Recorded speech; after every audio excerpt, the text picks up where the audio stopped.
जाकिर नायक का जो एक भगोड़ा डिक्लेयर है, मलेशिया में बैठा हुआ है और वो इस कैंपेन में अपील अगर कर रहा है तो उसका इस जेपीसी से कोई वास्ता नहीं।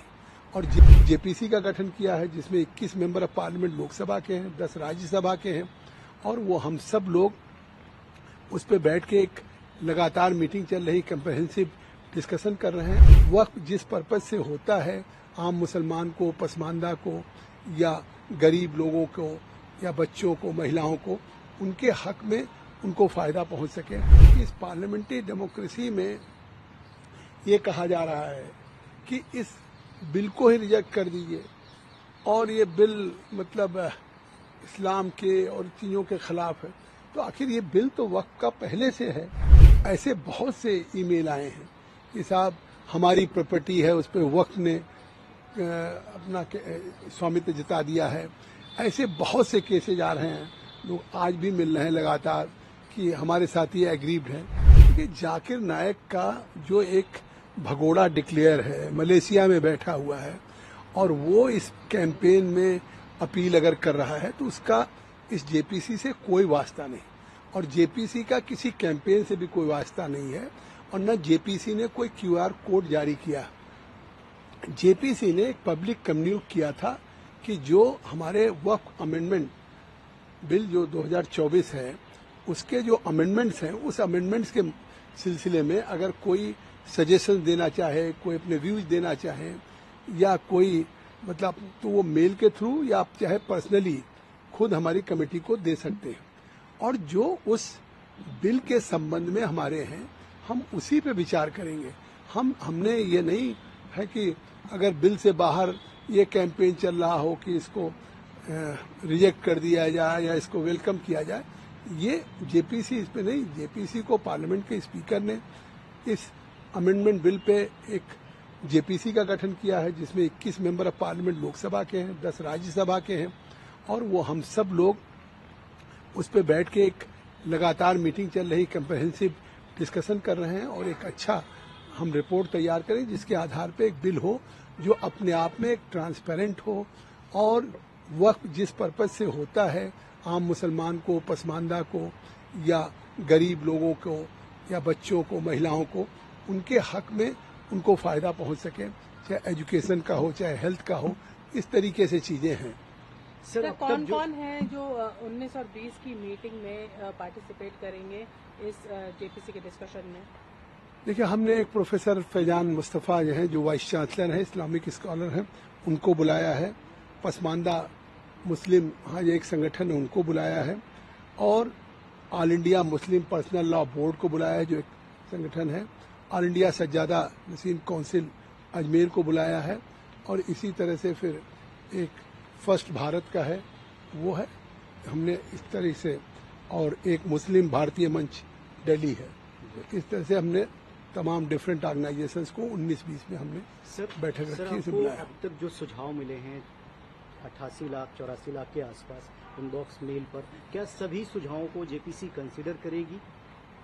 देखिए, उसमें हम वो सुझाव ही कंसीडर करेंगे कि जिसपे जो अमेंडमेंट से जुड़ा हुआ है, कि अमेंडमेंट्स के संबंध में कोई सुझाव दिया या अमेंडमेंट्स को लेकर के कोई अपने व्यूज हैं कि जिसको कि हम रिपोर्ट में हम उस पर डिस्कस कर सकें, अपनी कमेटी के सामने रख सकें।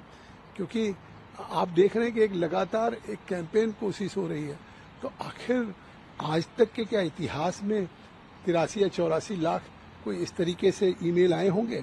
तो ईमेल हम जेपीसी में इसलिए हमने किया कि लोगों को, पब्लिक कम्युनिटी को, कि जिसका स्टेक होल्डर्स हो, जो इससे जुड़े हुए लोग हैं और इस संबंध में अपने कंटेंट्स के साथ और एक लीगल टर्मिनोलॉजी।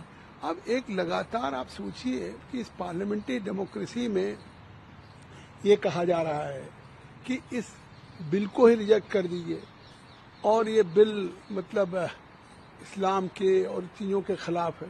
तो आखिर ये बिल तो वक्त का पहले से है।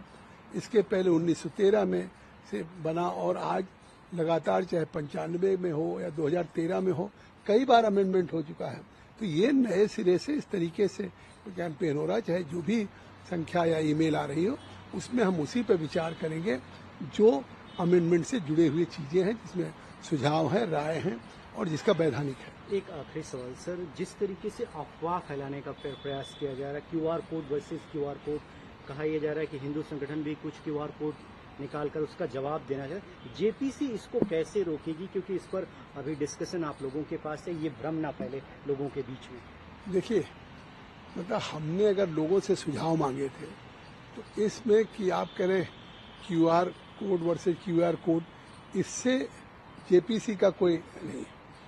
ऐसे बहुत से ईमेल आए हैं कि साहब हमारी प्रॉपर्टी है, उस पर वक्त ने अपना स्वामित्व जता दिया है। ऐसे बहुत से केसेज आ रहे हैं, लोग आज भी मिल रहे हैं लगातार कि हमारे साथ ये एग्रीव्ड हैं। तो इसके लिए मतलब अगर इंडिविजुअल केसेज हैं या लोग एग्रीव्ड हैं या कहीं डिस्प्यूट है, तो ऐसा तो वक्त को लेकर के डिस्प्यूट तमाम चल रहे हैं और उस सारी चीज़ों के लिए एक अमेंडमेंट हो रहा है। तो वो अमेंडमेंट है और डिस्प्यूट तो मंत्रालयों के साथ है, जैसे रेलवे के साथ है, कहीं जमीन कहीं स्टेट गवर्नमेंट के साथ है। तो वो सब एग्जीक्यूटिव का काम है। हम जो इस बिल में 44 अमेंडमेंट्स हुए हैं, उस पे हम अपने सभी जो हमारी इस कमेटी के सदस्य हैं उनके साथ लगातार बैठक कर रहे हैं। 19-20 को हम बैठक करेंगे। उसके बाद 26 तारीख से 1 तारीख तक देश के कुछ राज्यों में भी हमारी कमेटी जाएगी। मुंबई जाएगी, अहमदाबाद जाएगी, हैदराबाद जाएगी, चेन्नई जाएगी, बेंगलुरु जाएगी। वहाँ हम वक्फ बोर्ड के लोगों से मिलेंगे, स्कॉलर से मिलेंगे, बार काउंसिल से मिलेंगे। हमारी कोशिश है कि हम ज़्यादा से ज़्यादा स्टेक होल्डर के साथ बातचीत करके एक अच्छा कम्प्रहेंसिव बिल तैयार करें। If you like this video, then like, share and subscribe to ET Now.